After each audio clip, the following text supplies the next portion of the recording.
अशोक जी, बहुत आनंद आया आज मुझे। मैं कई दिनों से इस बात का इंतजार कर रहा था कि ऐसा कोई प्रश्न पत्रकार क्यों नहीं पूछ रहा है कि बाड़मेर ये आपको एक ऐसे ज़िले की जिम्मेदारी मिली है जिस ज़िले में चाहे विधानसभा के चुनाव हो या लोकसभा के हो, इतना गुटबाजियाँ, इतने जो कई लोग छोड़ के गए, कई लोग नए आए, क्या कुछ हुआ, एकदम से नया नया कुछ अलग दिया आपको दे दिया।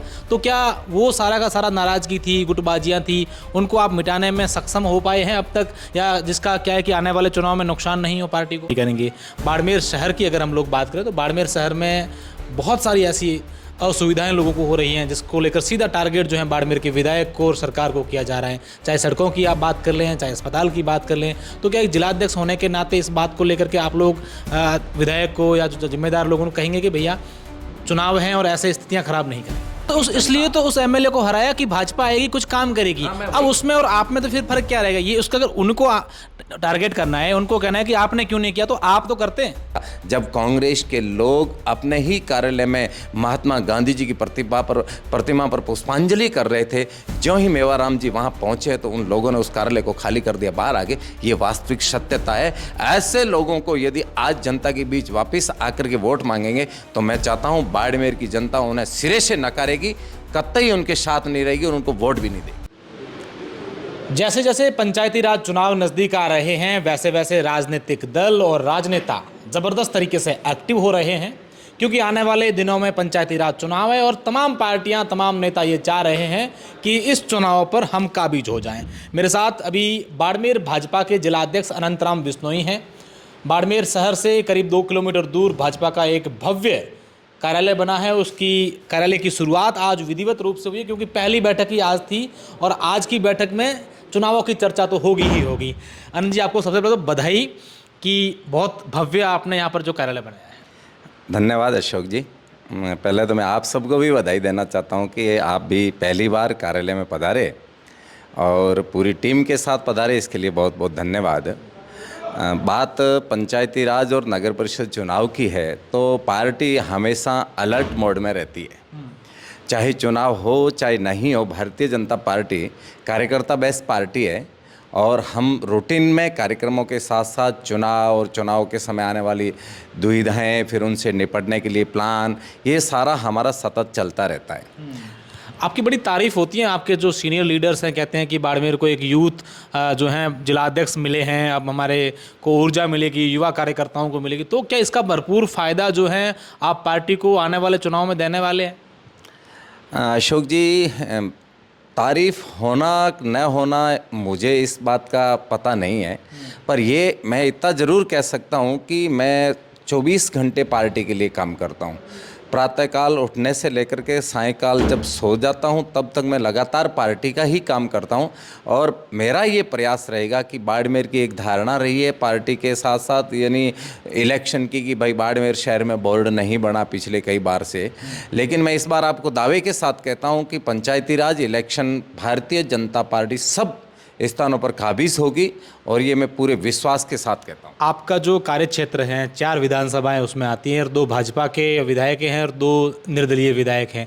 किस तरीके से देखते हैं कार्यकर्ताओं का जहां काम होना चाहिए वहां हो रहा है? क्योंकि दबी जुबान में कई बार ऐसी शिकायतें हमें मिलती हैं कि जो कार्यकर्ताओं के काम होते हैं वो हो नहीं रही है, ऐसा कुछ हो रहा है।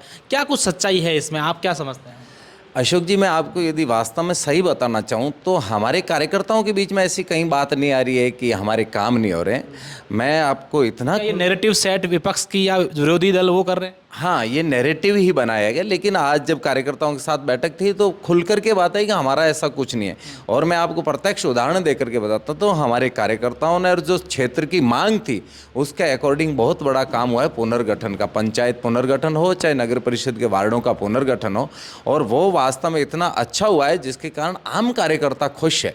और जिन कार्यकर्ताओं ने चाहा, जिस क्षेत्र के लोगों ने चाहा और जैसा बनाना चाहा, वैसा राजस्थान सरकार और आदरणीय भजनलाल जी ने हमको बना करके दिया और कार्यकर्ता पुरजोर और अच्छी ताकत के साथ उस क्षेत्र में लग करके, और इस बार पूरा क्षेत्र बाड़मेर जिले का चप्पा चप्पा हम जीतेंगे, ये मैं पूरे विश्वास के साथ कहता हूँ। देखिए, आपको एक ऐसे ज़िले की जिम्मेदारी मिली है जिस ज़िले में चाहे विधानसभा के चुनाव हो या लोकसभा के हो, इतना गुटबाजियाँ, इतने जो कई लोग छोड़ के गए, कई लोग नए आए, क्या कुछ हुआ, एकदम से नया नया कुछ अलग दिया आपको दे दिया। तो क्या वो सारा का सारा नाराज़गी थी, गुटबाजियाँ थी, उनको आप मिटाने में सक्षम हो पाए हैं अब तक, या जिसका क्या है कि आने वाले चुनाव में नुकसान नहीं हो पार्टी को?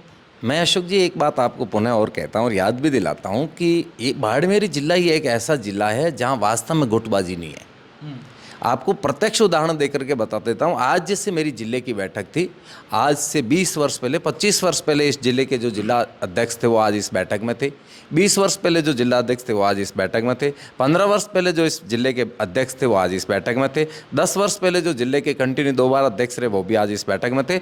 और निर्वर्तमान अध्यक्ष दिलीप जी पालीवाल वो भी इस बैठक में थे। और उससे पहले जो अध्यक्ष थे स्वरूप सिंह जी खरा वो भी इस बैठक में थे। अध्यक्ष तो थे। मैं आपको बताता हूँ एक बात स्पष्ट है कि जब पार्टी का पदाधिकारी और जिला अध्यक्ष, यदि सभी जिला अध्यक्ष एक साथ बैठते हैं तो आप कल्पना कर सकते हो कि हमारे कार्यकर्ताओं में किसी भी प्रकार का ऐसा मनमुटाव नहीं है और न ही था। और मैं तो विश्वास के साथ कहता हूँ हम सब कार्यकर्ता एक साथ चलते हैं। आनंद जी, ये मनमुटाव, गुटबाजियाँ विधानसभा चुनाव में देखी गई थी बाड़मेर में, लोकसभा चुनाव में देखी गई थी। ये ठीक बात है कि आपके कार्यकाल में आप तमाम लोगों को साथ ला रहे हैं, जोड़ रहे हैं। तो सवाल ये है कि क्या वो सब वापस ठीक हो रहा है, जिसका नुकसान पार्टी को 23 की तरह या फिर उसके बाद की अगर अपन बात करें तो ये पंचायती राज में नहीं देखना? मैं आपको विश्वास दिलाता हूं कि 23 के जो चुनाव थे, आज की परिस्थितियों में दिन रात का अंतर है।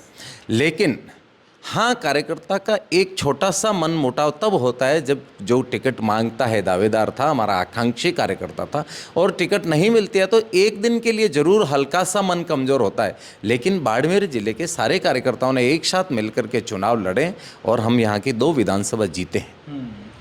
क्या लगता है पंचायती राज में बाड़मेर में आपने ऐसा दावा कर दिया कि बोर्ड भी हम बना रहे हैं और तमाम चीज़ें तो आप लोग करेंगे ही करेंगे। बाड़मेर शहर की अगर हम लोग बात करें तो बाड़मेर शहर में बहुत सारी ऐसी असुविधाएं लोगों को हो रही हैं जिसको लेकर सीधा टारगेट जो है बाड़मेर के विधायक को और सरकार को किया जा रहा है। चाहे सड़कों की आप बात कर लें, चाहे अस्पताल की बात कर लें। तो क्या एक जिलाध्यक्ष होने के नाते इस बात को लेकर के आप लोग विधायक को या जो जिम्मेदार लोगों को कहेंगे कि भैया चुनाव हैं और ऐसे स्थितियाँ ख़राब नहीं करें? अशोक जी, बहुत आनंद आया आज मुझे। मैं कई दिनों से इस बात का इंतजार कर रहा था कि ऐसा कोई प्रश्न पत्रकार क्यों नहीं पूछ रहा है कि बाड़मेर की परिस्थितियाँ। मैं आपको याद दिलाना चाहता हूँ, क्या बाड़मेर की सड़कों की जो आज बिखरी है सड़कें, वो क्या 1 साल में टूटी है क्या? बाड़मेर की जो पानी की व्यवस्था है, क्या 1 साल में अव्यवस्था हुई है क्या? बाड़मेर शहर की जो सफाई का सिस्टम जो ढर्रा खराब है, वो क्या 1 दिन में हुआ है क्या? मैं उनसे पूछना चाहता हूं जिन्होंने पिछले 3 टर्म्स तक एमएलए रहा है इस क्षेत्र का, वहाँ यहाँ नगर परिषद का बोर्ड भी रहा, उन्होंने काम क्या किया ये बताइए। इसलिए तो उस एमएलए को हराया कि भाजपा आएगी, कुछ काम करेगी। अब उसमें और आप में तो फिर फर्क क्या रहेगा? ये उसका अगर उनको टारगेट करना है, उनको कहना है कि आपने क्यों नहीं किया, तो आप तो करते हैं। हाँ, मैं वही बता रहा हूं कि अब भारतीय जनता पार्टी की सरकार बनने के बाद बाड़मेर के अंदर सफाई अभियान है वो बहुत वृहद स्तर पर चल रहा है। सीवरेज का काम बाड़मेर शहर में प्रारंभ हो चुका है और राजस्थान सरकार ने 25 करोड़ रुपए केवल नगर परिषद के लिए सड़कों के लिए स्वीकृत किए हैं और वो सड़कें स्वीकृत भी हो गई है और जिनके टेंडर भी लगे हैं। और मैं आपको भरोसा दिलाता हूं कि दीपावली से ठीक पहले इन सड़कों के काम सबके स्टार्ट हो जाएंगे। पेच वर्क का काम आज स्टार्ट हो चुका है। राजस्थान सरकार आदरणीय भजनलाल जी के नेतृत्व में सरकार अच्छा काम कर रही है और मैं दावे के साथ कहता हूं अगला बोर्ड हमारा बनेगा और बोर्ड बनने के बाद बाड़मेर शहर में जो वास्तव में जो समस्याएं, हम भी मानते हैं उन समस्याओं को, उन समस्याओं से निजात पाकर के एक स्वच्छ और सुंदर बाड़मेर कैसा दिखे, दुनिया की जो एक धारणा शहर के लोगों की बन चुकी है जो बाड़मेर शहर को लेकर के, उस धारणा को तोड़ करके और एक सुंदर और अच्छा बाड़मेर दिखे, लोग चर्चा करें कि वास्तव में बाड़मेर आज से 5 साल पहले कैसा था और अब इन 2 सालों में कितना सुंदर बन रहा है। ऐसी चर्चा आम लोगों की जबान पर होगी, ये मैं विश्वास के साथ। बिल्कुल। अभी आपने एक बात छेड़ दी है, नाम ले लिया है कि 3 टर्म तक एक विधायक रहे। वो जो विधायक थे पूर्व विधायक हो गए, कांग्रेस से निष्कासित किया गया, एक तथाकथित वीडियो के नाम भी चर्चाएं हुई, अब पोस्टर भी लग गए। भाजपा के नेताओं को, लोगों पर, सोशल मीडिया पर ये चर्चाएं हैं कि भाजपा के किसी नेता ने इस पर प्रतिक्रिया क्यों नहीं दी, कांग्रेस को कुछ नहीं कहा, पोस्टर लगे उस पर कुछ बोले नहीं भाजपा के नेता। देखो अशोक जी, और बाड़मेर भाजपा के आप मुखिया हैं, पोस्टर लगाना मैं ठीक नहीं समझता हूँ, लेकिन ये तय है कि यदि पोस्टर का वो विरोध करता है तो फिर वो जाकर के एफआईआर दर्ज करवाओ कि ये गलत पोस्टर लगे हैं। जिस सीडी के अंदर से ये पोस्टर लगे हैं वो सीडी स्वतः ही बाहर आ जाएगी, दूध का दूध और पानी का पानी हो जाएगा। वो खुद चल करके क्यों नहीं करवाता ये चीज़? और मैं दावे के साथ कहता हूं कि जो जिस प्रकार की बातें चल रही थी, जो सीडी के प्रकरण को लेकर बातें चल रही थी, वो एकदम सत्य है और आज उनको जनता स्वीकार नहीं करेगी। और कांग्रेस पार्टी पता नहीं क्या करने जा रही है, मुझे भी समझ में नहीं आ रहा है। जिस व्यक्ति को उन्होंने निकाला है उस कर्ते के साथ निकाला है, जिन बहनों की इज्जत लूटी उसको निकाला है और आज वापस पार्टी के अंदर ले लिया। क्या पार्टी ये समझ में नहीं आ रहा है। तो क्या आने वाले दिनों में ये मुद्दा बनेगा जब चुनाव होंगे कि किनको वोट दे रहे हैं आप, कौन व्यक्ति हैं? अशोक भाई, ये तो जनता ने ऑलरेडी पहले से मुद्दा बना रखा है और बाड़मेर शहर का एक भी व्यक्ति उनके साथ चलने के लिए तैयार नहीं है।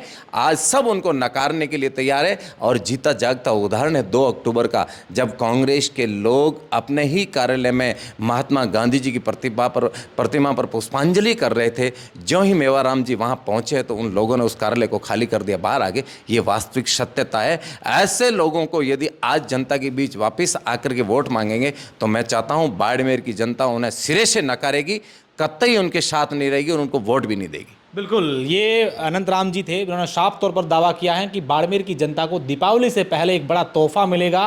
वो तोहफा होगा टूटी सड़कों को ठीक करना या फिर यहाँ गंदगी का जो आलम है उसे ठीक करवाना। और अगर ऐसा होता है तो बाड़मेर की जनता निश्चित तौर पर अनंत राम को धन्यवाद जरूर देगी।